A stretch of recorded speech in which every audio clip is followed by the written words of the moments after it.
notimanya Tiza Tunga kwa rukamba Wakaema usasaisa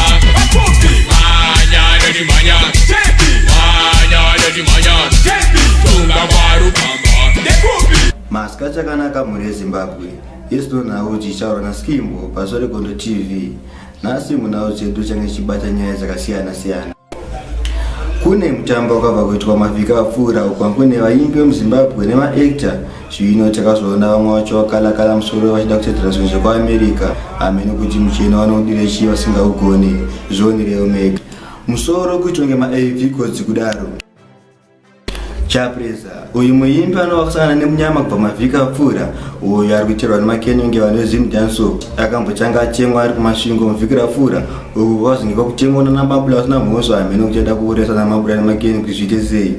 Obva zviya zvekare kuBraai Festival uku kwakaita chibhosi ari mota vanhu vachiimba kudzimara mageto eshe chahasha ada kuzoya 30 minutes after band rake ranzwa nekuriza akarohwa nemakenyo zvekare.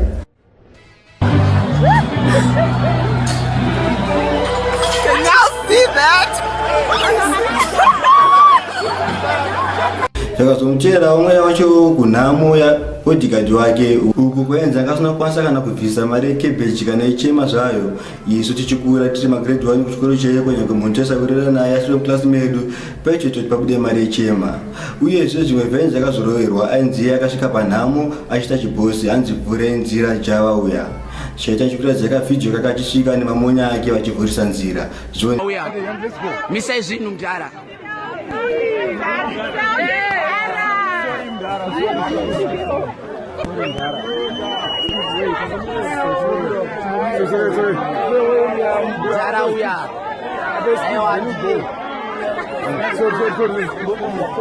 guys, nama isi Chapreza ni Chris.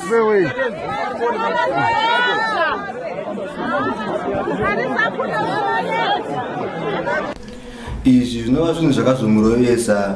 Zvino mukomana enzana nemainjari akawanda mumusoro pakuti mamonya ake ese mapfupi anosvika muchiuno make. Zvino matombo engorova kumusoro chete.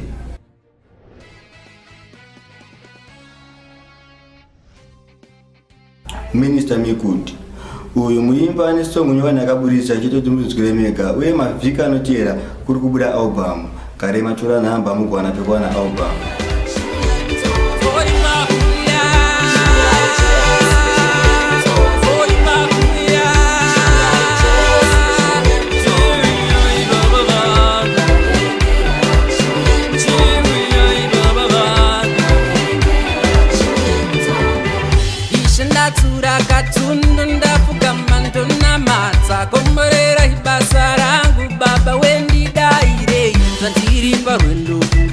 Ndakananga Jerusarema zveupenyu zvinorema ndomira nemishe panoperera pfungwa dzangu ishe nzvimbo pamunotsangira panoperera simba rangu baba nzvimbo pamunobatira. Apa ndikopera nazoedza nhasi musara mutoona video of the week kubva kuna Cynthia Mari.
From